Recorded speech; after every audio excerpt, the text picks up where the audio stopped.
Hello everybody, my name's Amy and I'm the play worker at Nepacs, and today I'm going to be sharing with you a special story that is just launching, so it's brand new, so I'm very excited to read it with you.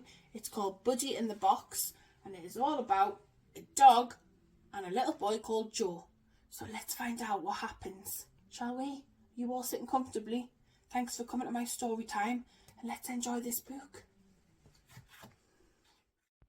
Meet Buddy. He is a very lucky dog. He lives with a kind family and his favourite person is young Joe. They spend a lot of time together in the garden, learning and practising new tricks. And there's Joe, look, he's squirting water at Buddy out of his water pistol. He's laughing. Buddy loves gravy bones, but not as much as he loves Joe. He must get gravy bones for doing tricks. He's giving him a paw.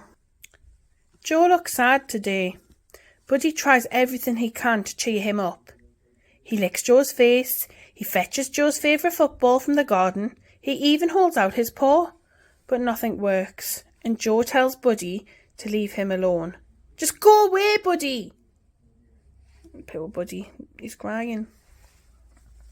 The postman has delivered a letter from Joe's dad. Joe quietly reads the letter out to Buddy. Dear Joe, I'm sorry I can't be with you right now. I think about you all the time. Miss you. Love, Dad. Now Buddy understands why Joe is so upset. Joe is missing his dad. Buddy misses him too. That morning, Mr. Boyd, Joe's teacher, sees Joe standing on his own in the playground. Joe usually runs around with his friends. Not playing footy today, Joe? Don't feel like it. Mr. Boyd suggests that they go and do some drawing in the classroom. I'm really missing my dad, Joe says, but I don't want to tell Mum or Gran in case I make them feel sad too.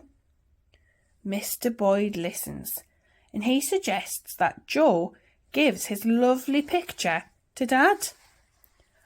I think he'd really like that, Joe smiles. Mr. Boyd tells Joe to come and find him or another teacher if ever he feels sad or even if he just needs a chat.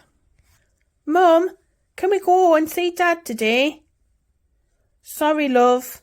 Not this week, but soon, I promise. Gran and Mum don't like to see Joe upset. Everyone misses Joe's dad. Gran misses his funny jokes. She has an idea that might just help, so she pops back to her house and heads up to the attic. Gran never throws anything away. She returns carrying a few dusty boxes. These are my memory boxes, Gran tells Joe. Oh, look, he's not happy, and he's got the lovely picture on his knee that he's drew. To Dad, love Joe, and the picture that he's drawn of Buddy. There's Buddy's excited, he's sniffing all the boxes. These boxes are full of old photographs and special things that Gran has collected over the years. Joe starts to smile when he looks inside each box. There's a box with my name on it, he exclaims, and he lifts out some tiny little woolen boots that Gran had knitted for him when he was a baby. Mum starts to laugh at the old photos. Gran explains that they are going to make a new memory box for Joe. I knitted some for your dad when he was a baby too. Look. This is your dad when he was the same age as you, Joe.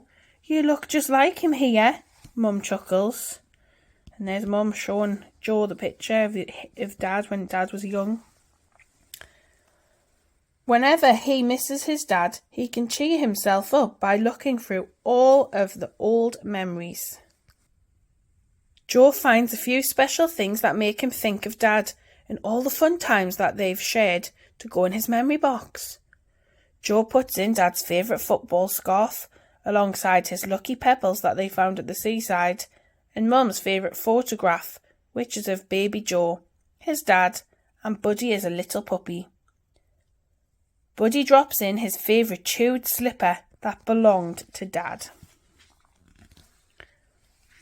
Mum tells Joe they can go and see Dad next week. She marks the date on the calendar and the week goes by very quickly. That night before the visit, Joe has trouble getting to sleep, so Mum makes him a milky drink. She lets Buddy sleep in Joe's bed just for one night. And there he's got the picture next to his bed, the family photo, and there's his memory box underneath the bed. And he can't go to sleep because he's excited to see his dad. The day of the visit arrives. They get up early because it's a long drive. Joe is excited and nervous at the same time.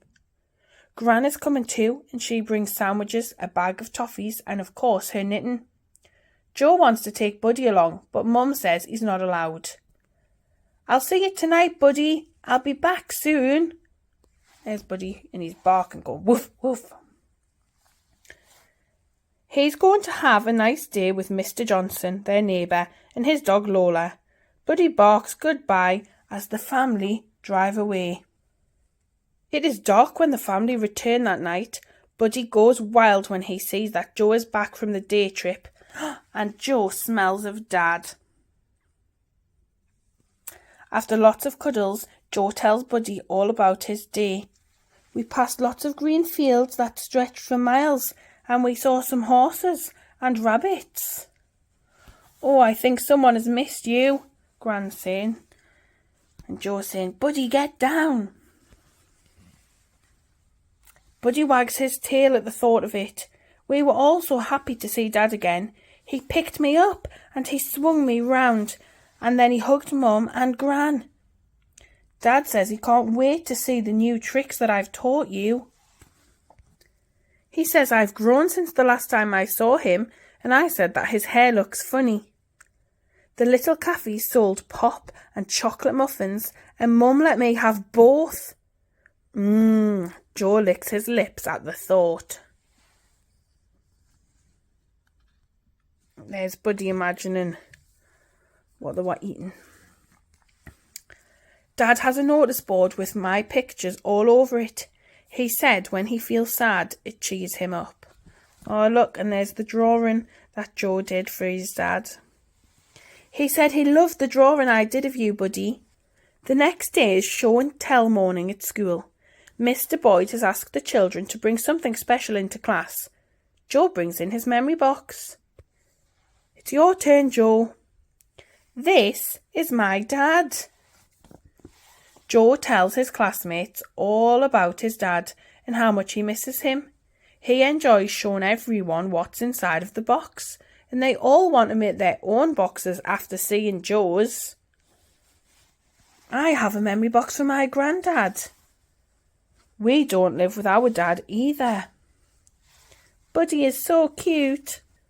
Mr. Boyd tells Gran he is very proud of Joe for being so brave and talking about his feelings. You were brilliant today, Joe. Well done. And Gran says, well done, Joe. The memory box was Gran's idea, wasn't it, Gran? Joe is happy inside as he walks home with Gran and Buddy. Joe overhears Gran telling his mum all about what Mr. Boyd had said and how proud she is of him. Mum is pleased that Joe isn't feeling as sad this week. It's Joe's birthday tomorrow. I'm sure he'll have more things to pop inside it, whispers Mum. It's Joe's birthday. Joe jumps out of bed and excitedly runs down the stairs. He rips open his presents with Buddy's help. Gran makes him a delicious football cake. Buddy helps him to blow out the candles. Joe misses his dad being there, but he speaks to him on the phone later that day. Joe tells Dad about how many goals he thinks he'll score in his new football boots. Oh, I bet you look great, Dad's saying. Thanks for all my birthday presents. I love my new kit. Be sure to send me a photo for my board. Oh, I wish I had a piece of Gran's cake, you lucky thing. The following week, Joe takes out his memory box and places his birthday card from Dad inside. There's his birthday card from his dad. He's going to put it in his memory box. Whenever he sees his mum or Gran feeling a bit sad, He finds his memory box and they go through the photographs and the special things together. Talking about feelings is a good thing instead of keeping them all inside, Mum. When did you become so clever, Joe? Come here and give me a cuddle. It always helps them to remember the good times they've shared with Dad. Joe and his family add a few more photos to the box over time. Joe's dad even draws a picture of Buddy, which makes him woof and wag his tail. Buddy is a very lucky dog. He gobbles up a gravy bone and goes to sleep on Joe's knee, dreaming of chasing rabbits over green fields. Even though not everyone is living together at the moment, he loves his family very much.